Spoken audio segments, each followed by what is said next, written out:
As journalists and television hosts, scripts are a lifeline. Each newscast, each story, it all revolves around a script. But now it's time to go unscripted. That means we're not just going off script, we're throwing out the script altogether. Each week, we're joined by fellow Farm Journal hosts and editors to peel back the layers on stories we've shared throughout the week. Unscripted. It's real, it's raw, it's entertaining, and it's your chance to meet the personalities behind the personalities. I'm Tyne Morgan. And I'm Clinton Griffiths. Welcome to Unscripted. Is it entertaining though, Tyne? I think that's the question. Is it entertaining? I mean, I find you entertaining. I can't speak for our audience. You know what? I find your hunting stories entertaining. Absolutely. Well, I've got another one. But before we get into that later, we made it back from Canada. Was in Canada. Was in north of the, how was the poutine? North of the border. Did not partake. We were there on St. Patty's Day. All I wanted was a green beer. Luckily, they do participate in that north of the border. Oh, do they celebrate the St. Patty's Day, do they? They do. They celebrate. But the guys picked me up from the airport, so I fly into Detroit and we drive over. It's just a little bit easier than navigating Toronto or any of those airports. Anyway, and so they picked me up and they said, Tyne, we have decided, and we made a unanimous decision that if there's anything that happens at the border, you are our best chance of talking us out of it. Therefore, we are going to have you drive us across. And I'm like, no problem. I talk my way out of tickets all the time. Let's do this. Anyway, I just want you to know, Clinton, it was the easiest trip across the border, the best experience that we've had. Well, they want you to come in. They just don't want to let you leave. That's it. Well, when our GPS, I loved our time there. I mean, the Canadians were great. No matter what you hear in the headlines, the Canadians were great. But as we were heading back home, and Apple Maps said, keep left for the United States of America, I did cheer. Felt good, did it? Did you well, some people were like, walk around a little bit. No, some people were like, well, do you think you're going to get back home? Yeah, got back home just fine. No problem. So, it was a good trip. How was the crowd? Hostile or welcoming? Well, I did ask Don and Ross. I said, I have a question. Do you want to come back? And they're like, what? I said, do you want to come back? And they said, why are you asking? I said, because I need to know if I'm going to get on stage and say welcome as the 51st state of the United States of America or not. Anyway, we laughed. That was a joke. Do that. That was a joke, ladies and gentlemen. I was not going to ever say that. Instead, I got on stage and I said, and because we were running behind, they had some politicians that spoke, which was great. Grain Farmers of Ontario, they are so hospitable. I mean, it's a great, great meeting. And they had two politicians that spoke. It's just kind of the nature of politics right now in Canada. Anyway, so I did get on stage and I said, I would like to start with 4 words. I come in peace.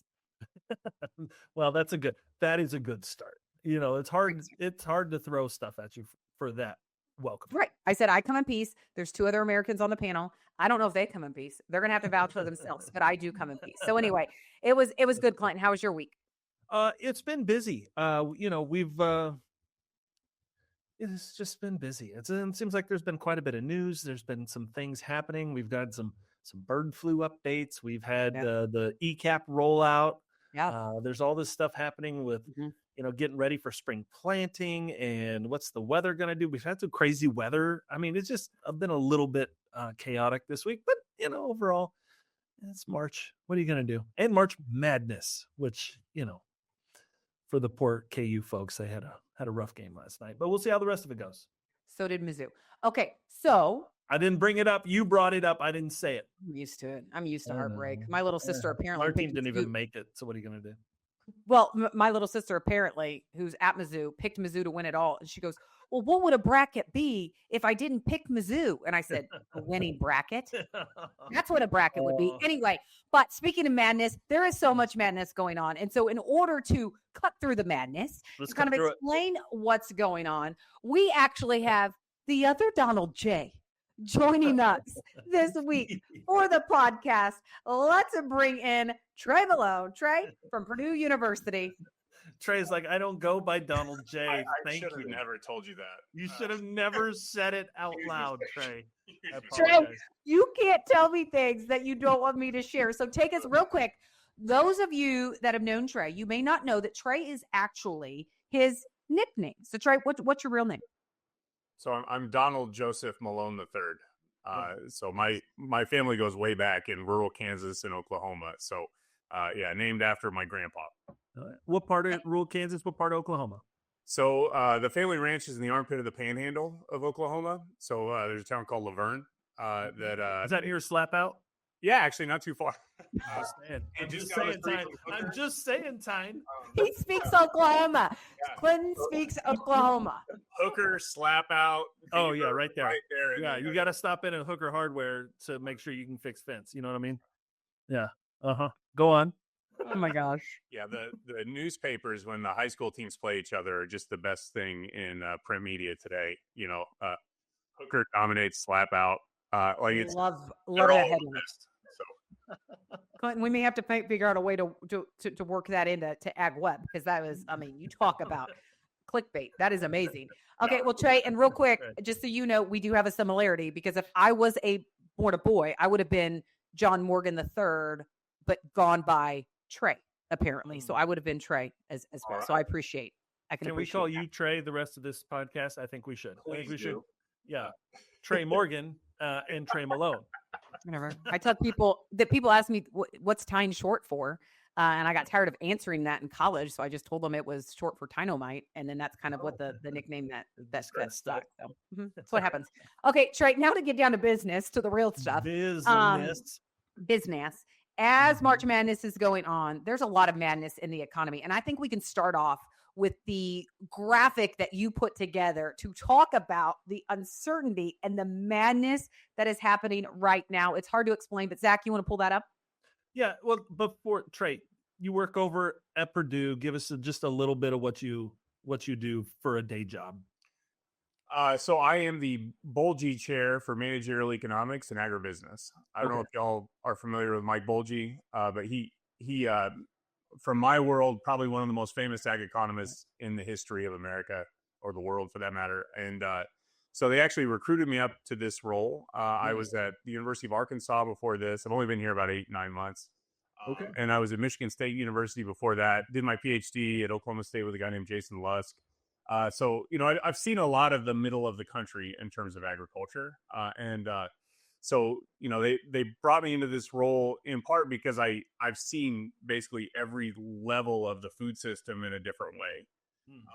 So my dissertation was actually on the economics of beer, believe it or not. And what are the economics of beer? And what are the economics of beer, Trey? So beer is actually, Basin and I, we try to come up with a strategy to find a food product that was showcasing all of the different weird things going up in agricultural marketing at the time. So, you know, the number of breweries in the United States was less than 100 in the 1980s. The number of breweries today is like 12,000. Oh my gosh. And, you know, in the 80s, Bud Light, Miller Lite, and Coors Light, those were they're still important beers, but like everybody basically made the same beer, more or less. Now, I mean, go into any brewery, y'all are in Missouri, go to Boulevard. How many beers does Boulevard make? Right? Like, I mean, it's just so many beers. So we thought that was a good analogy to what was going on in grocery stores, which was that in the average grocery store in 1975, they had about 8,000 unique SKUs. The average grocery store, at least pre-COVID, was 45,000 unique SKUs.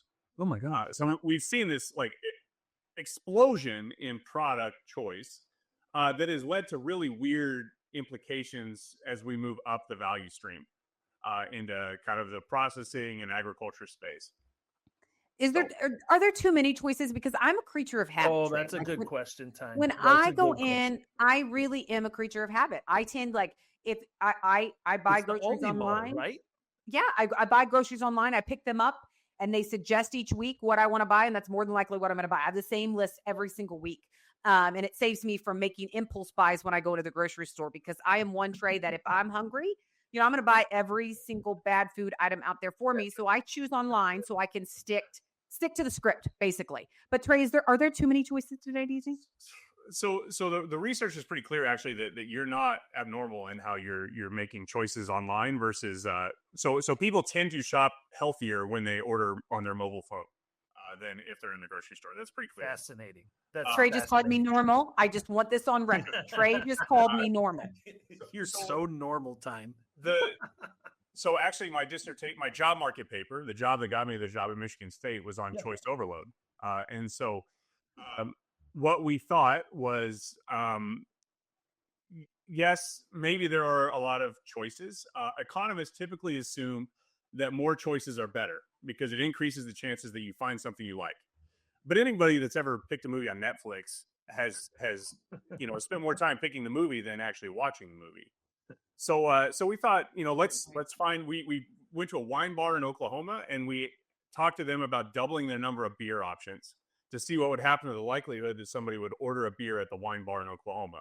Because the idea was, what better place to find choice overload than a wine bar in Oklahoma for beer? Well, of course, that makes 100% sense. So we doubled the number of beers, and we actually did decrease the chance somebody would order a beer by increasing the number of beers that they offered. So it's decreased the chance. Right. So choice overload found it. The follow-up, though, is that we could turn off choice overload by highlighting a special or by giving people a beer advocate score, some type of quality third-party rating. So I could manipulate it. So some people do panic about the number of choices. That's true. But even those people, like if you can just kind of simplify things for them a little bit, it makes the world a whole lot easier. And I think there are tons of implications at the ag level of that point. Fascinating. Trey, that's what I was going to ask you. I was like, what have you found, or what is one of your kind of biggest takeaways as you trickle that down to the farm gate, as people start to, like, how can it impact the work they're doing there? So, okay, I'm not sure if y'all have seen this figure, but this is another great figure to look at. If you look at the price fluctuations along the food system, like the percent change of prices and volatility as we move down the system, you remember how everybody got really mad about food prices for the last few years? For sure. Yes, I can show you in the data, the CPI, the consumer price index for food prices, do this big jump. But then if I step into like processed foods, that jump is even bigger. And if I step into ag products, it's like hold my beer changes. Like the volatility as we move down the system gets a lot more severe.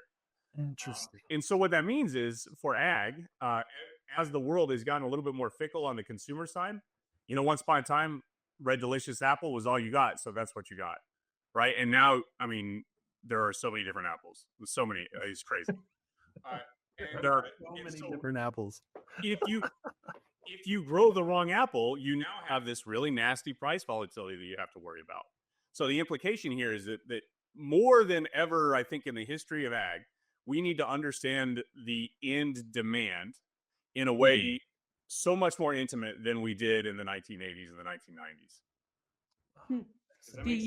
It does make sense. And when you look at the end demand, I mean, you look at the nervousness of the consumer right now when it comes to tariffs. I mean, look at the Fed this week talking about where they think inflation is going because of tariffs, and consumers kind of nervous, that some of their goods that they're buying are going to go up because of the tariffs. Well, do you think last time that we were in a trade war, did tariffs change consumer buying habits because of price? Do we know if that was the case? Okay, so it's not clear to me that the tariffs are really the driving force to why consumers are changing behavior. Okay. But I price changes, obviously prices are going to, but so in economics, everybody's seeing the whole supply demand curve thing, right? Like the old Aggie X. Yep. Yeah. So price is the one thing that I can move along that demand curve. That's what changes the quantity supplied or quantity demanded. Now, what I think we're seeing is just literal changes in the way that people eat. So I don't know if y'all have been paying attention to the consumer sentiment index in the U.S. Have y'all seen this? Yeah. Okay, so I mean we're hitting lows. We've been talking about this for a while. One of the other figures I like to put in a lot of my talks is if I index the sentiment index to manufacturing productivity, as well as like the total overall spending at retail and food. Usually those things trail together. Like those three things, those lines act in lockstep. Post-COVID, all three of those things dropped. So manufacturing dropped, expenditures dropped, and sentiment dropped. Since then, everything came back except for sentiment. Sentiment has stayed in the trough. And it just is we're in a place that I don't know that we've ever seen in terms of what consumers are thinking. And I think that to me, it signals that the demand curve itself is shifting in a very strange way. That's interesting. Interesting. It translates to policy in a strange way too. So in agriculture, especially on the row crop side, we are so globally dependent in terms of export markets. And so any type of global trade policy that changes can create these weird, unanticipated shifts in demand for us. In the U.S., I don't know if y'all saw this. I think we're getting into this later, but one of the more interesting news articles that I don't know that people have covered much is the Oklahoma State Senate is moving forward with a bill to ban a bunch of different food additives. I don't know if y'all seen this. No. One of them is aspartame. I'm drinking a Coke Zero right now. If this thing passes, there goes my Coke Zero. Interesting. Trey, is that part of the MAHA, Make America Healthy Again movement? So, okay, this is a paper that we published a couple years ago now. I don't know if y'all have noticed the world is very polarized in the United States. I haven't noticed. Really? Fascinating. So I didn't even know. What I was interested in is that, I mean, we've seen that in the rest of the economy. Are we seeing that in ag and food as well? And so Jason Lusk and myself and a grad student, we surveyed consumers at different points. I think it was maybe 8 years apart. And we asked about their opinions on ag and food policy issues. And what we found was, believe it or not, if anything, the two parties have come together in terms of their opinions on food policy and regulation. So that sounds like a really nice silver lining, right? Like, oh, finally we found something we can agree on. Unless you're looking at it from the ag and food lens. Because the way that those two groups have come together is by increasing interest in regulation and restriction of agricultural and food choices from the production level. I think this is, maybe it's Make America Healthy Again is embedded in this larger form conversation. Okay. We also published a paper when, so imagine what you think of a gluten sensitive person, somebody who asks for gluten free. Like what's the stereotype in your mind? I've got one. Go ahead. I'm not sure if I should say it. Right. Well, I mean, I'll say it, right? Like the assumption is that it's like this kind of left wing city person who lives in Seattle or something. I don't know. That drives a Subaru. 100%. Right. By the way, Subaru is made in Indiana, made in Lafayette. Interesting. So that's in my head. And so we thought we would just test that. It's an interesting stereotype to look at. So we asked a bunch of different consumers, what's your opinion on gluten sensitivity? We developed this index, and what we showed was, believe it or not, it was the people on the right that were more likely to say that they had a gluten sensitivity. Really? Yeah. That's interesting. And did we know why? I think that food policy is in this very strange space. Everybody thinks they're an expert when it comes to what they eat. And so part of it, I think, is maybe mistrust of large institutions, and gluten might be a shorthand for that. You find a lot of the same things on GMOs, for example. You find the same thing. There was a paper that some colleagues of mine published where something like 80% of Americans are in favor of a mandatory labeling of food with DNA. So these things transcend our parties in a way that I don't know that we really think through unless we run the research. Wait, you're telling me food has DNA in it? I'm just bananas. Smart. All right. Hey, we should get into our first. That's one of my favorite survey points. Yeah, we should get into our first segment here. And I know Tyne's got some new data. I know, Trey, you are kind of helped out with some of this data. Let's talk some tea on that. All right.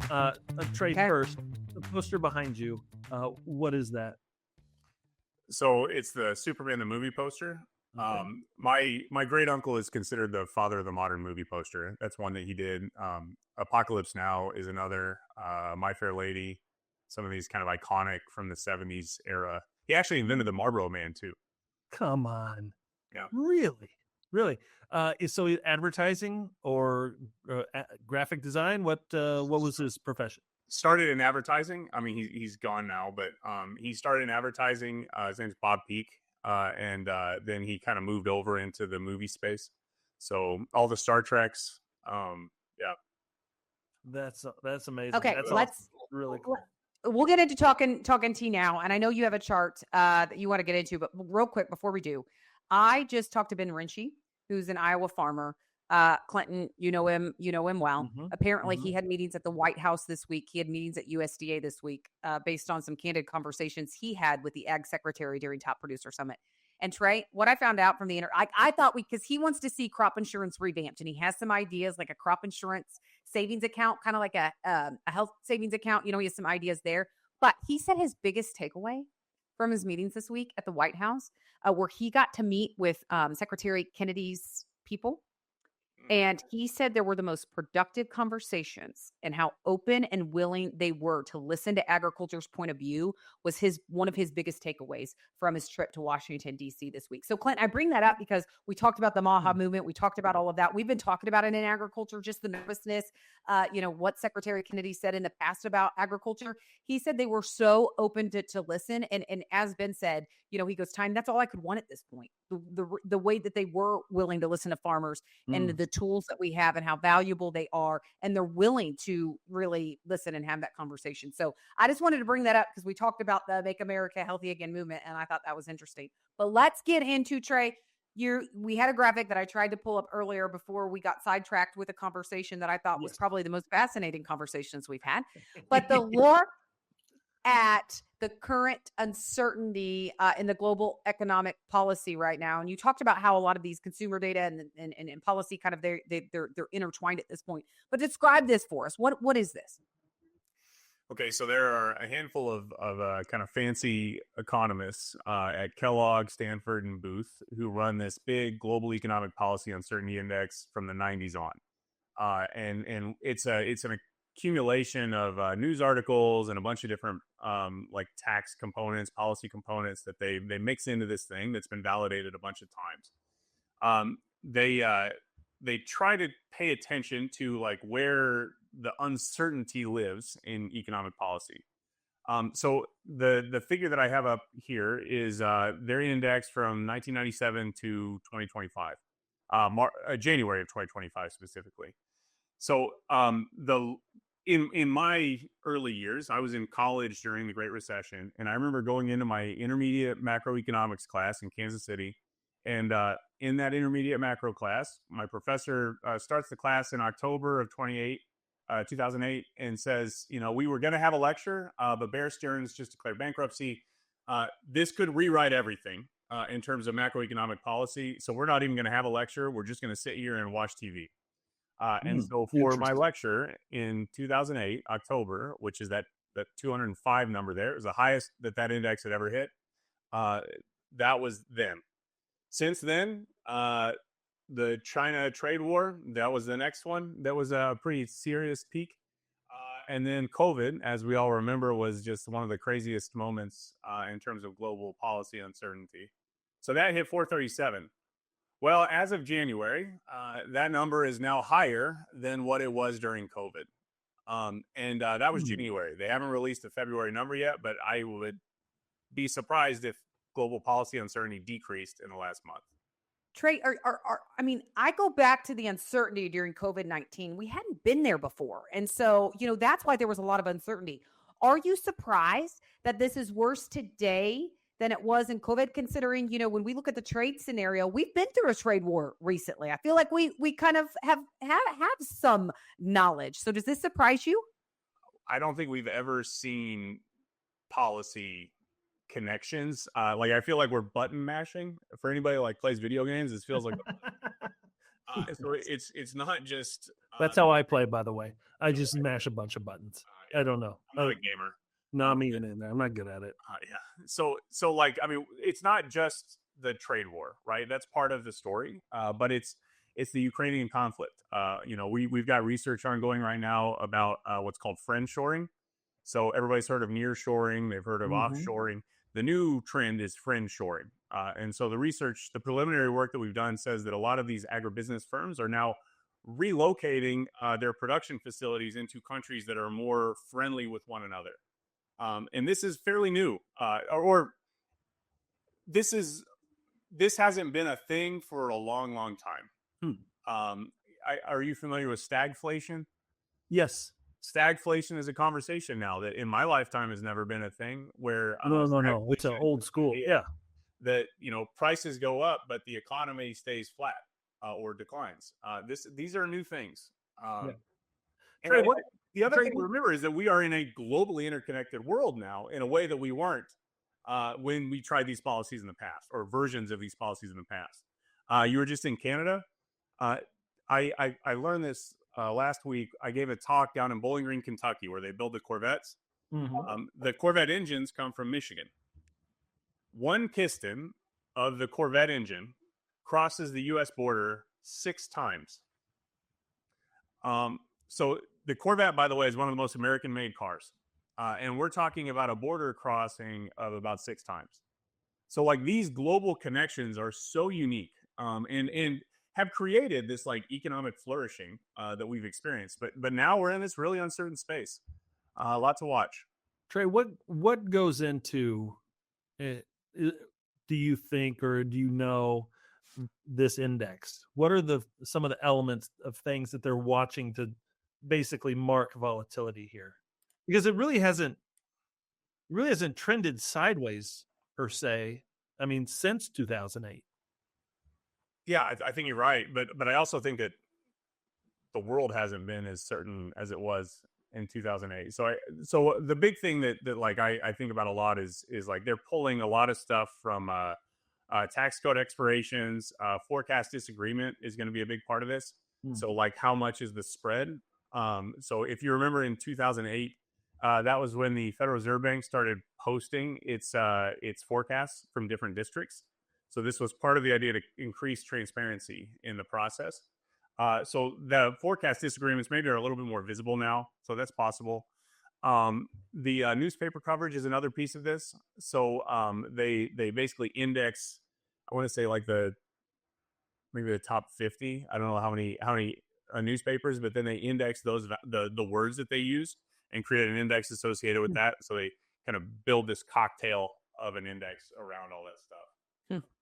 Well, and I know at Purdue, when you have the ag economy barometer, we saw producer sentiment shoot up after the election. I know it'll be interesting to see what this next month says, Trey, just because, it was before really President Trump followed through on the promise with tariffs, and then we've kicked the can down on the road with some. But let's, with the Ag Economist Monthly Monitor, which we do of 70 ag economists from across the country, we asked the question this month, are we in a trade war? And I think, Trey, I can't speak for Clinton, but I've struggled with this, like in our reporting. Do I call it a trade war? Do I not say a potential trade war? I don't know. And so we asked economists that, and 92% of economists say yes, the U.S. is currently in another trade war. I mean, this seems indisputable at this point, Trey.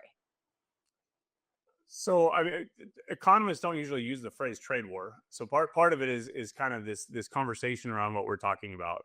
What we're seeing is kind of a global decoupling is the best way to say it. So, so take it back to like Adam Smith, right? Like the invention of economic thought. 1776, he publishes The Wealth of Nations.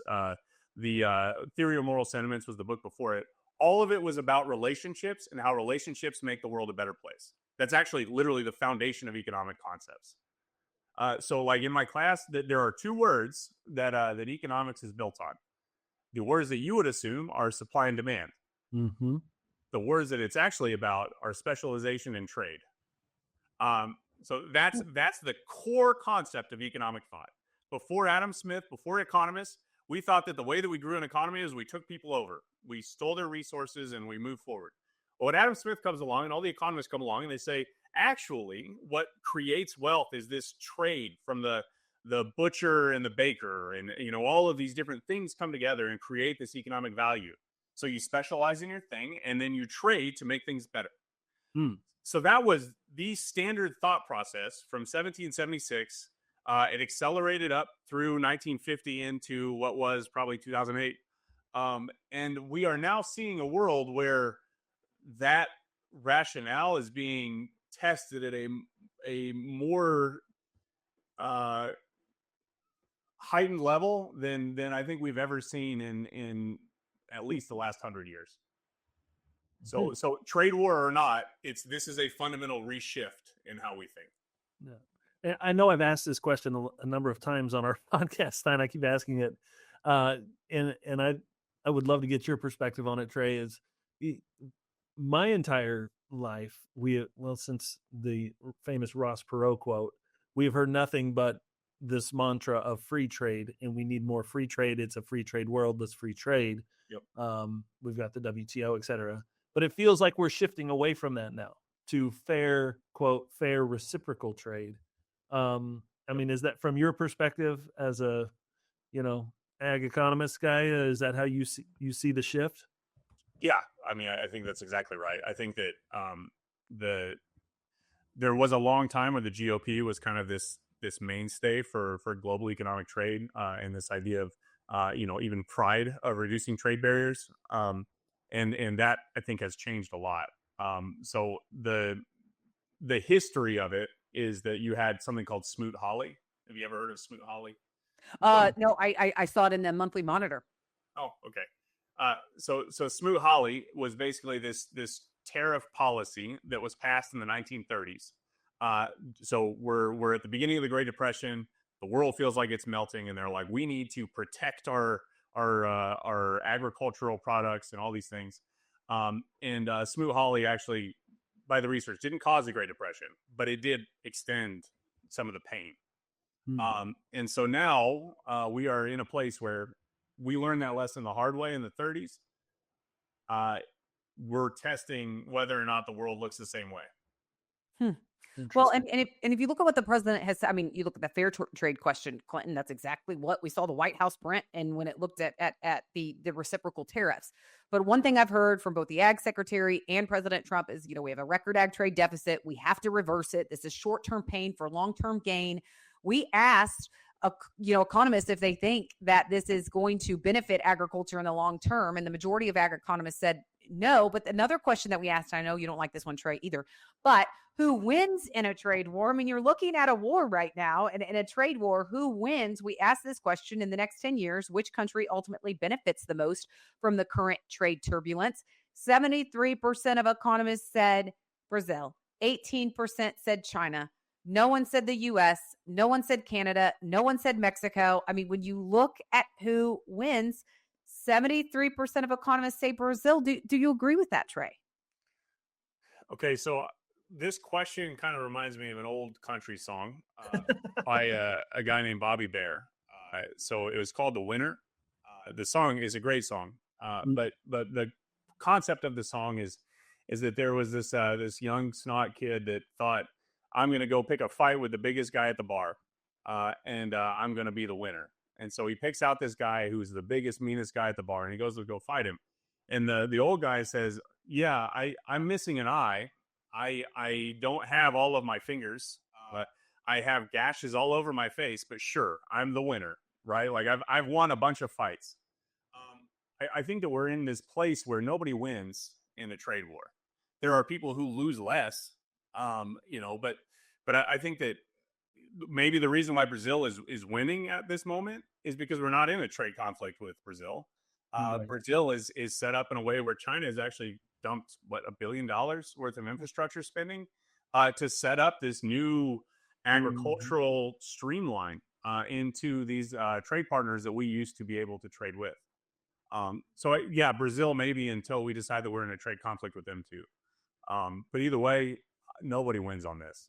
This is I get that this is kind of a dangerous thing to say, but like I said, economics is about specialization and trade.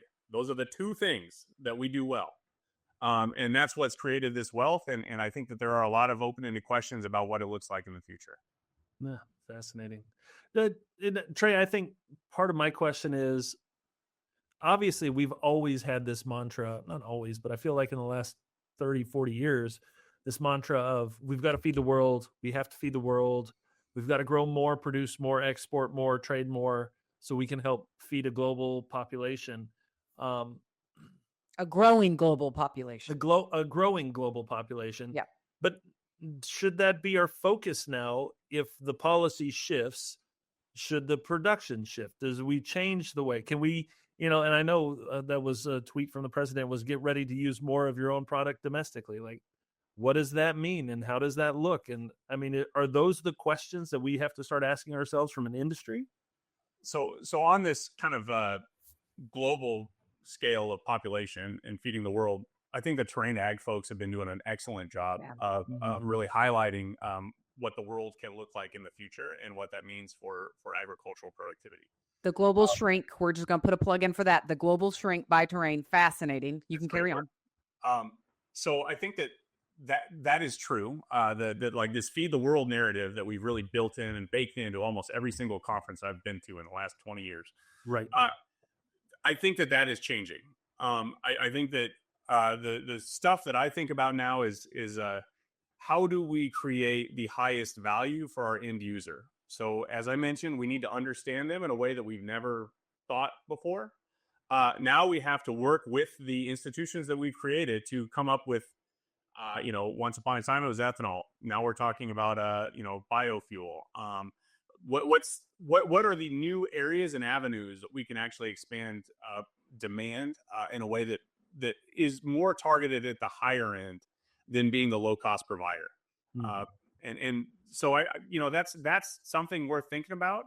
And on that note, if we talk about just staying in the U.S., it's no secret the U.S. population is not growing. We're pretty stable, but more than that, we've actually seen a pretty significant decrease in demand for grocery products for people who are on these GLP-1s. Right. Yes. So the Ozempic effect or whatever. Yeah, exactly. So when 80% of Americans are overweight or obese, and all of a sudden their grocery bill cuts by 6%, and that's overall, the largest cuts are going to be on grains. So baked goods, add cheeses on that list for the top 5. This could fundamentally remake even how we think the domestic demand for food products might look.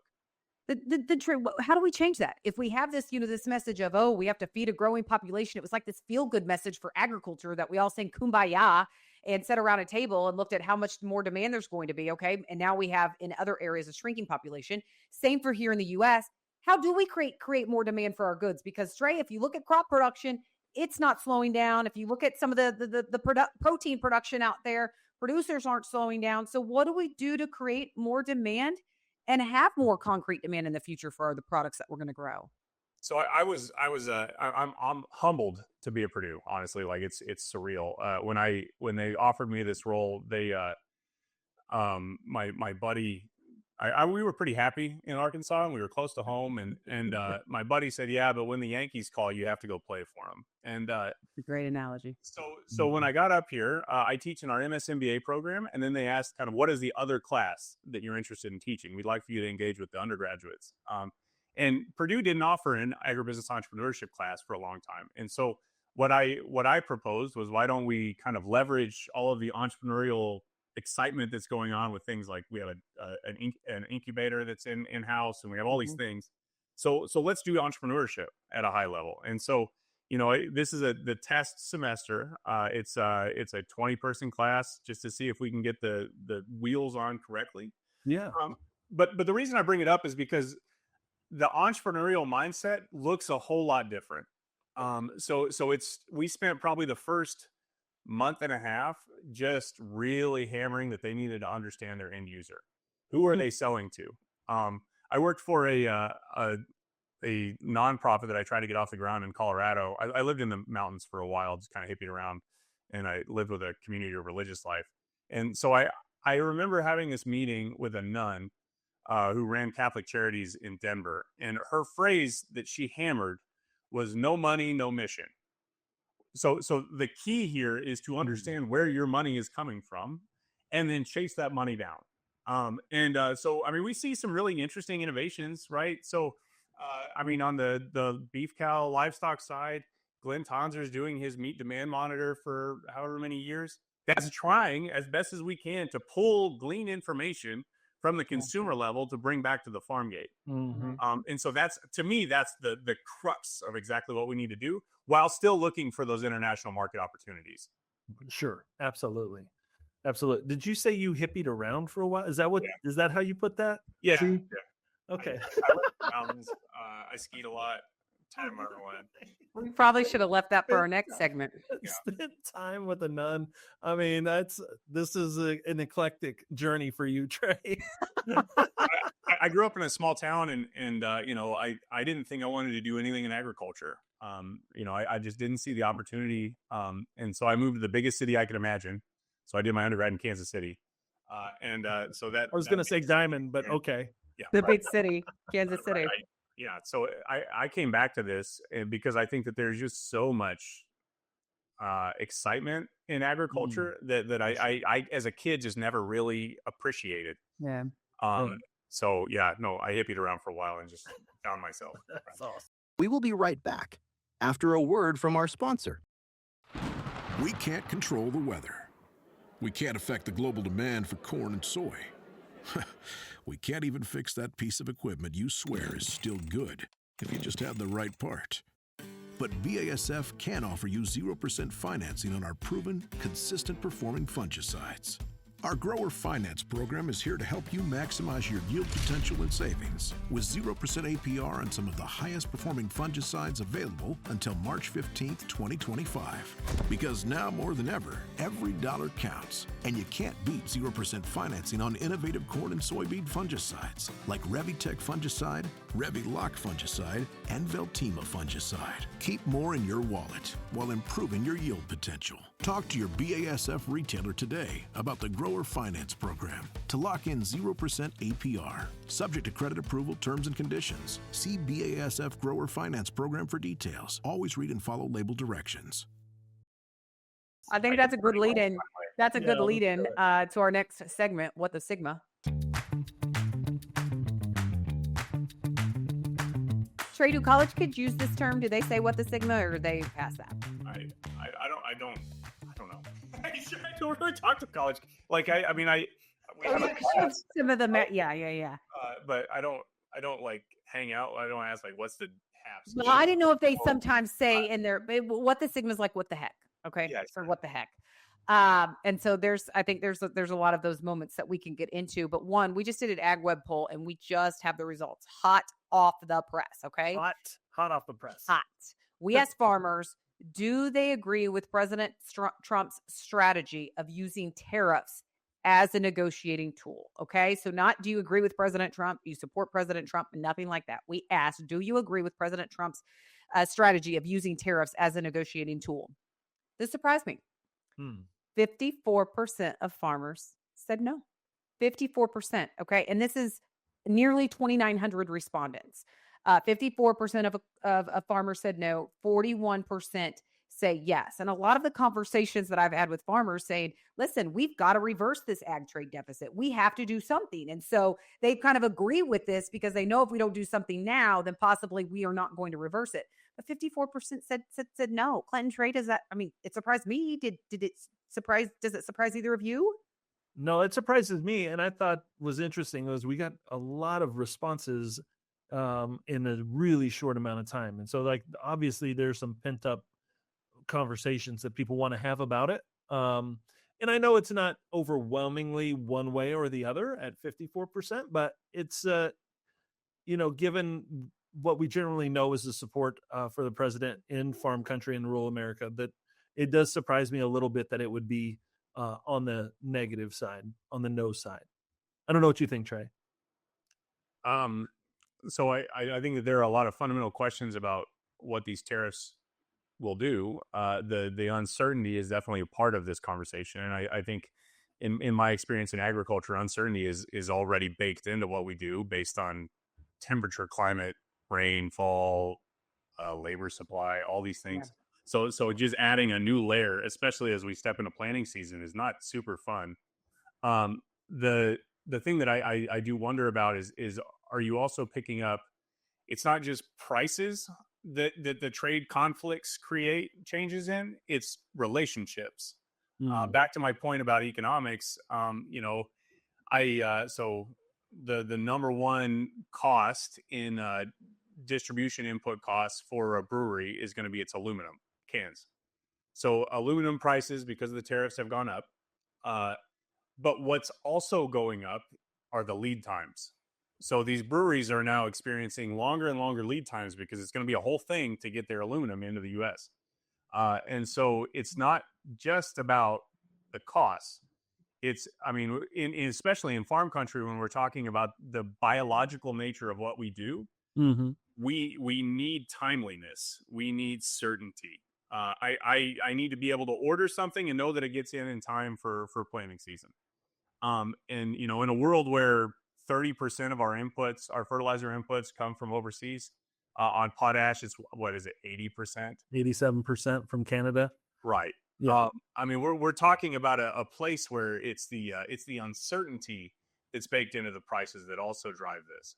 Tyne, I talked to the folks over at the Packer, and they were just talking to some of the policy folks in the industry and discussed Canada and Mexico and the two of our biggest should be free market trading partners, right? Historically. And they were saying from a produce standpoint, a fresh produce standpoint, is the situation's pretty disruptive because there's such a lead time to know how much do I need to produce. And then, what is the labor I've got to have in place when I grow this? And then all of the inputs that go into it. And then, okay, I've got this head of lettuce that, it really spoils in a matter of time. Right. And so what do you do with it? And if it's not going to be bought or used in Canada, then it can really shift the way that they look at that market and the market potential. And it goes all the way back to the farm of like, what decisions am I making right now? And so I think from that perspective, the disruption is real. The uncertainty leads to disruption, which is real. Well, and if you look at I think it's the beige book, isn't it, that the Federal Reserve puts out? I mean, I forget that the uncertain was used. Uncertainty and uncertain, it was used a record number of times. So but when I was in Canada this week, now it was with grain growers. So they're looking at the impact of tariffs, the impact of reciprocal tariff. I mean, they rely so much, especially in Ontario, they rely so much, a lot of, seed from the US, inputs from the US, even fertilizer. We think about how much we rely on Canadian fertilizer. Well, they rely on US fertilizer too, especially like when it comes to UAN. And what they told me is it's almost the unknown that's making this worse. Like they just wish that the White House would just say, we're doing this or we're not doing this, instead of continuing to kick the can down the road, because now they don't know what the impact is going to be. And at least no matter what happens, at least if they know, then they can plan for it. But right now it's kind of that uncertainty. The other thing that's different, and I think that's interesting, Trey and Clinton note, is in Canada during the last trade war, they were impacted and hit just as hard. Their commodity prices, they rely on the Chicago Mercantile Exchange, so they were hit just as hard. They were not compensated for their losses. And so in that same AgWeb poll, we asked farmers, if agriculture is caught in the middle of another trade war here in the U.S., do you think USDA will compensate farmers similar to MFP during the first Trump administration? And even though the Ag Secretary has said, we will make you whole, we promise that we will make you whole if you were caught in the middle, farmers were kind of neck and neck in this. 36% said no, they do not think USDA will compensate them for their losses. 34% said yes, and 30% are unsure. So it was almost a third and a third and a third, but 36% said yes or said no. 36% said no, 34% said yes, and 30% said they were unsure. And Trey, one thing that was really telling in the latest Ag Economist Monthly Monitor was economists aren't so certain either. And the reason is there's a question about available funding. Because of the previous Trump administration, because of the Biden administration, we have the Commodity Credit Corporation, or CCC, that was tapped into during the first Trump administration. And apparently, Trey, the money ain't there this time. That'll be interesting. What do you think of that poll, Trey? How does it hit you, the MFP? Does it seem to sit right with your experience? So let me give you one fun fact about your time in Ontario. I don't know if you knew this. So I was at Michigan State University for 5 years in ag marketing. So I worked with the Michigan sugar folks a little bit. Okay. Did you know that so they process all the sugar up in the thumb for the most part? There are thousands, if not tens of thousands, of sugar beet acres in Canada that actually get shipped across the lake to the processing in Michigan. So if you're eating, we are that connected in terms of agricultural production that up until like this year wasn't that big of a deal, right? Like that, this is where the asset was, the processing facility. And so this decoupling is a big deal. in terms of will you or will you not get a payment, I mean, this is a strange place to be in, right? Like, because underneath of that is this fundamental question about farm bills, right? So are we going to get a farm bill this year or not? It's a good question. Would probably say not, but like, I don't know. Who knows? Right? But like, that's maybe not. Right? Like, up until this CCC thing, that's how we created these payments. So it's not abundantly clear what we do now. And I think that you're seeing that in your survey, that a lot of people are like, man, I remember what the world did look like, but it's unclear how it operates now. Okay, so speaking of that, we did ask economists, and I don't think I have the graphic to show, but we asked economists, when do they think that Congress will pass, or when do economists think Congress will pass a new farm bill? 42% are now saying 2027. 42% are saying we won't see a farm bill at the agri-economists that we survey until 2027. 33% say the second half of 2025, and 25% say 2026. But Clinton and Trey, 42% are saying 2027 now. And one of those reasons that we're hearing from some of those inside the Beltway that are like hearing the chatter and knowing what's happening, one of the reasons they think that it won't be this year is because of those American Relief Act payments that are going out to producers that we got more insight on this week, that because there was $10 billion approved in that, it's going to be harder to get Congress to pass a farm bill. Clinton, Trey, I mean, yeah, we've been talking about that. Yeah, just talk about even more uncertainty. They think that this payment would actually provide producers with more uncertainty and this cash infusion into agriculture. Yet now we're saying, well, that could be one reason we don't see a farm bill this year. One of those unintended consequences that I don't think we talked about when it was happening, Trey. And I do think, just previous experience and talking with farmers at different events this winter, everybody's kind of like, I would just rather grow a good crop and get a good price. Like that would be my preference. I would rather not have to rely or worry or watch or care about whether or not I get a government payment or don't get a government payment. I don't really like the feedback that people give me whenever it happens. We'll take it because we probably are going to need it in the middle of this volatility. But at the same time, we'd prefer not to, and just let the market be good. Let us grow a great crop. Hopefully the weather's great and we just mind our own business. And so, it's just, it kind of puts everybody in a spot, and I don't think everybody wants to be in the spot. So one thing that I talk about in class all the time is this fundamental question of what makes agriculture so special, right? So from an economics perspective, what is it? Why do we have an agricultural economics department? Why am I not just in the econ department? Why do we have this special whole thing for us? Like we have our own universities, right? We have our own colleges of agriculture. There isn't a college of real estate, right? Like we have this very unique infrastructure. Why? What is it that drives that? And back to the point I made about supply and demand. So in most markets, you have these supply and demand curves that operate like this, right? In agriculture, our supply curves are basically vertical, because once I plant corn, I can't change my mind in 3 weeks, tear it up and plant soybeans. It's too late. Already done. And that's just an annual crop. So I worked with some of the chestnut growers in Michigan. That's a 40-year investment.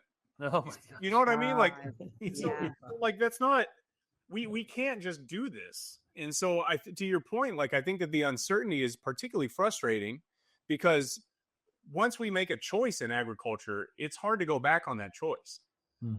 And so any type of stability that we can get in the kind of global external environment is wonderful. To the point on university campuses, y'all probably know this, but we have fallen behind dramatically in terms of public funding for agriculture research. I mean, China is dominating us. Brazil is dominating us. And I mean, if you don't believe me, go to any local College of Agriculture campus, go into the College of Ag building and go to the bathroom in their bathroom. It's going to basically just be an outhouse. Like these buildings are disgusting. I think about the ones that I've been in. Yeah, you're right. I'm thinking about the ones they always saw, usually most of them. Now, Oklahoma State got a new one. But most of them. Why don't you just brag about it? I know. The bathrooms were updated in like 85. or 87. And You know, but when I was at Oklahoma State, before their new one, I haven't been to the new one. When I was at Oklahoma State, you walk into the College of Ag building and there's a big sign that says, "Caution, asbestos is present in this building." And then I guess just because they told you it was okay. So, well, as long as you know. I mean, it's enter at your own risk at this point. Enter at your own risk. So, but these are the investments that like pay off in the long run. Now, in the short run, we have to make these little tiny ad hoc payment systems.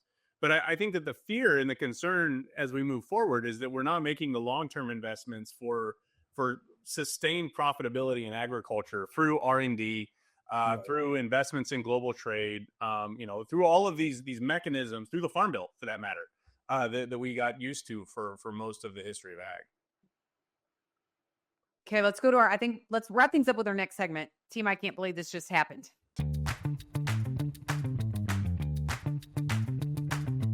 Okay, I have a couple things to share. Before we do, though, Trey, your meme game is strong. Your meme game is really, really strong. It's really strong. And we have a couple to share out of a presentation that you give. So if you haven't had the chance to listen to Trey's presentation. Okay, so walk us through. What do you tell your audience when we're looking at this image? Okay, so for anybody that doesn't know, this is Mike Boehlje. This is the guy that donated the money for the chair that I have. He's in his 80s. He's still, just an absolutely brilliant human being. Awesome. Awesome. His voice is much higher pitched than mine, and he jumps higher than I do on stage. So he's hilarious, but very good. So, I think he's also hyper professional. Like he's the guy, he tells stories about working with the Nixon administration, right? Like this guy has been around, he's seen. So I say, what you might be expecting is Mike Boehlje. And then what you end up getting is the Zest slide, which is more of cousin Eddie. More cousin Eddie than Mike Boehlje. I don't know. I'm still getting used to the Purdue world, right? Like I've got a collared shirt on and stuff, but it's Trey, the shitter was full. That's right. That's right. I think audiences can relate to this, though, Trey. That's hilarious. You're so relatable.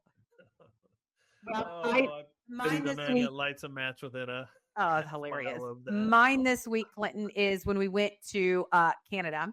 Had a real healthy lunch. Like we were trying to get me to the airport, so had a real healthy lunch at Wendy's. And by the way, I've learned quality control is absent in the U.S. and Canada when it comes to Wendy's. Anyway, so we go through the drive-through line because we're in a hurry, and we didn't get straws. So we're in the back. We're like, what the heck? And I hadn't even looked at my cup at this point. But apparently in Canada, they do not give you straws. You have to ask for them, okay? It's an environmental thing. So the guys are like, we don't have straws. And I said, well, just drop me up right here. I'll run in and get straws. So I run in, and the lady's like, oh, were you just in the drive-through line? And I did not order, by the way. And I said, yes. And she goes, you have an accent. Where are you from? And I said, well, funny, because I think you have an accent. But I live in Kansas City, Missouri, in the United States. And she goes, oh, I just think it's so awful that we can't get along right now because of Trump. I think this is awful that we can't get along. And I said, well, ma'am, actually, we've had a great experience here. We were just at a meeting with like 800 farmers.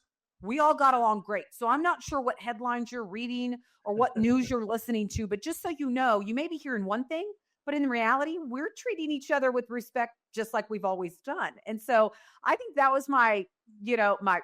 I can't believe this just happened, because in her mind, we hated each other.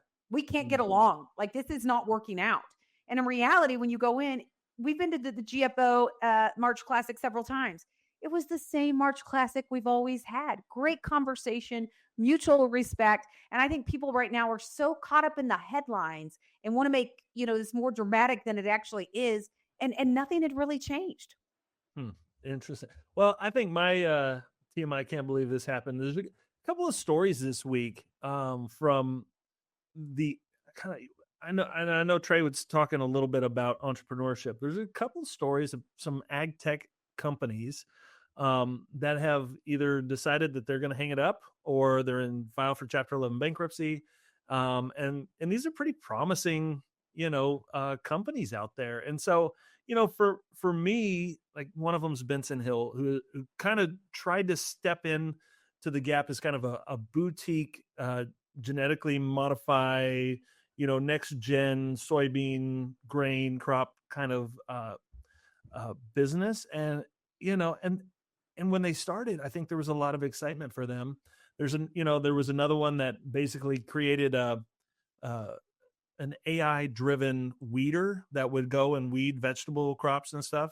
And they've kind of decided, the market's not there for us. We're going to go do something else. And we hope somebody will carry on. And like one farmer said, they've saved me $500,000 in labor costs in the last couple of years. I mean, just an amazing product, worked really well, but just having trouble finding enough money and support and momentum in the industry. And so, Trey, as we look at this and we talk about entrepreneurship, it's a really hard thing to kind of get something into mainstream and keep it going. What do you tell your students whenever you're talking to them about creating businesses and opportunities? Well, we spend, like I said, a lot of the first part of class, probably at least a third of the first part of class, just talking about getting to know who your end user is. And really, really, really understanding who that customer base, what that customer base needs. But at the end of the day, you're right. Like, we're in a very consolidated agricultural space.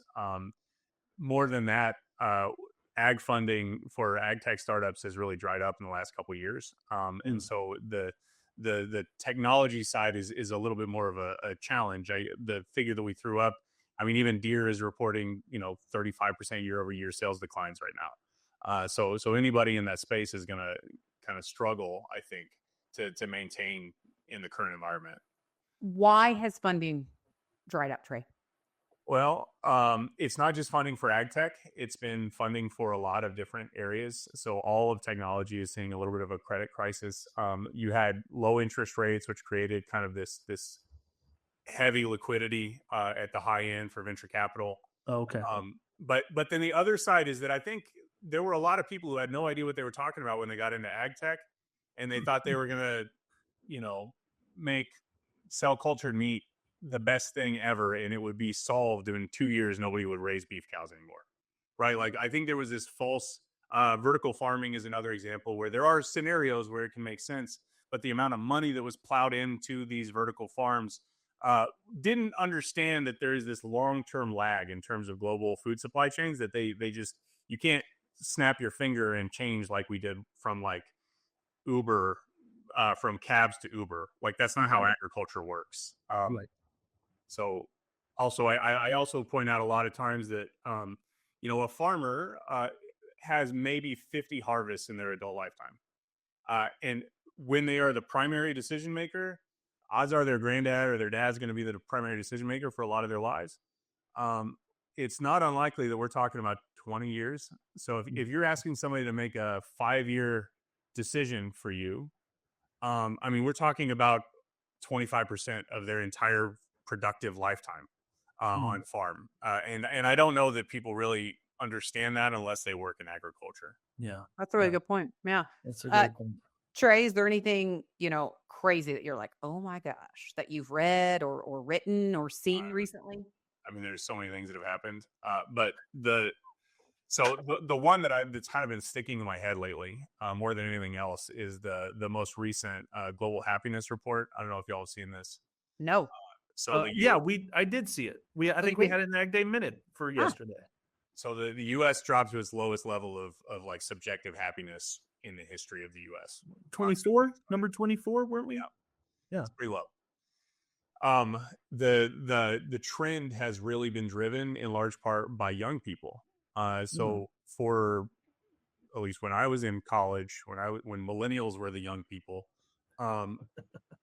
we were at least happy. We were stupid, but we were happy.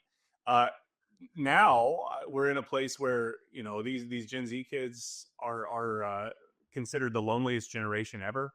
I in my class, I used to do a full hour and 15-minute lecture. Now it's a 40-minute lecture, and then we spend a lot of time interacting with one another, like trying to just get everybody to talk.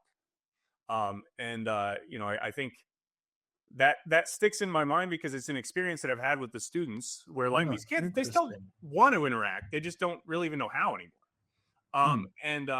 so, trying to pull out of this like loneliness crunch is something that, like, actually for their spring break assignment, I told them I want do something with a friend. I don't care what it is. Do something you've never done with a friend before. Go somewhere. I don't care. Write 2 paragraphs about it and tell me what the experience was like. Because it's like so much of this is, I think, stuck in our heads in a way that, again, is very much anti-economics, which is supposed to be about relationships. Right. Well, they're so in touch with each other from a technology standpoint, Yeah, it is. but so out of touch personally and in the same space. They drink less. They go out less. They spend fewer minutes with friends. I mean, you name the things that I used to get in trouble doing when I was 18, 19 years old. They don't do those things. So I think that from a societal perspective, I think it'll be very interesting to see moving forward how we kind of fight back against this sadness. I wonder if it's different in rural areas. Did they not break that out? I mean, there's so much research on happiness. But this makes me sad. Yeah, right. I'm not an expert on happiness. I feel like I should now. Like, this is something I've thought about, but I don't know the urban rural divides very well. I do know that, like, these kids aren't even getting driver's license anymore. So like, mind blowing to me. Mind blowing. Like, I was mad when I turned 16 and my mom was like, "Sorry, I have to work. I'm not going to be able to take you for a driver's test." What? No, I'm 16 today. I am getting it today. I got a farmer's permit 14 immediately. Yeah, I think I was about. That's an Oklahoma thing. We didn't have that in Missouri, by the way. Okay. Mine was in New Mexico. We were like 14 and a half or 15. I mean, we were really young, crazy. I agree. There's fewer people, and it was, really, you drove on horseback, so it was fine. Drove on horseback. I mean, you grew up in a place where you could watch your dog run away for 3 months, right? Like, no trees. No trees. You're not wrong. No trees. Absolutely. Out near Hooker. Just saying. Slap out and Hooker in between. Yep. Trey, thank you for joining us. I really appreciate it. Thank you for joining us. Trey, this has been awesome. It has been awesome. Talk about Unscripted. Had fun. Thanks, guys. I really enjoyed it. I want to go watch some basketball. I don't blame him. I'm not. Mizzou's, they ruined my bracket. No, they didn't. I knew better than to make him go far. Oh, you've got experience there with the heartache. Yeah, lots of experience. Clinton, fascinating. Fascinating. That was great. What a great show. Great interview. Trey's awesome. That was really my first time to get to visit with Trey, and I'm going to do it again because we had him on at College Roadshow at Michigan State, and I thoroughly enjoyed Trey. Just a great guy. An update to our last podcast. Remember, before I went, I said we were having FFA bingo night, and I was going to shut down our bank accounts. Yes, I do remember your FFA bingo night. How did that go? Did you win? Did you get? Well, it turns out I don't know. I don't know all of the information for our bank accounts because I am spending like we're living till we're 50, and James is saving like we're living till we're 100. That there's no happy medium there. So apparently James does all of the finances, and I couldn't shut it down in time. So James did bid, and turns out he's going to South Africa. Oh, okay. I'm not. South Africa. Well, that's African not, hunt. Yeah, that's on not the South next door. African hunt. Yeah, he and apparently 7 of his friends. So if you divide it out, then it's affordable, he says. But we shall. Well, I think congratulations. Are we saying that? I mean, I was in the front just shaking my head the whole time because I was helping him see the thing. And I was just like, okay, here we go. It's all for a good cause. All for a good cause. All for a good cause. That's right, Tyne. It's all for a good cause. Yeah, but we'll have to see. James says they're going in 2027. I asked him to put it off a bit. Gives him time to save. Well, about the time we get the farm bill done, it'll be good. Exactly. Can you believe that? No, I can't believe that. I can't believe that. Many economists think it's going to be 2027. That's a long time from now. It speaks to the uncertainty, though. Speaks to the uncertainty in Washington. You're an optimist? Yeah, I think we'll get it done in at least 26. Yeah, it was either second half of 2025 or 2027, which I thought was interesting. But I guess it just, like I said, speaks to the uncertainty of what's happening in Washington right now. And as I mentioned Ben Ritchie earlier in our conversation, he said, Clinton, and I thought this was fascinating too. There's kind of a reckoning happening. He thought with the cuts, with Doge and all of that it was just one side of the aisle, that it was more of the left that was losing their minds over everything. He said it's the right too. And Because there's so much uncertainty where a lot of that funding's coming from both sides of the aisle. And so when he looks at the impacts of Doge and what it's both sides of the aisle that are nervous right now. So I thought that was interesting takeaway too. So anything you want to leave us with? No, just enjoyed it as always. And so glad that, should we thank our sponsor? Yeah. Big thank you to BASF. Yeah. And if you have an idea for a guest, drop that in so we can know who you want to who the next guest should be on Unscripted. All right. Really appreciate everybody watching. Tyne, appreciate you as always. Be safe. Have a great weekend. Enjoy your hunt in 2027. Yeah, I'm not. Until next time. Until next time. Thanks for joining us. You can dive into more of Unscripted on Farm Journal's YouTube channel and listen to it anywhere podcasts are found. I'm Clinton Griffiths. And I'm Tyne Morgan. From all of us here at Farm Journal, keep it real as you live your life unscripted. Unscripted is a production of Farm Journal Studios, where no one grows alone.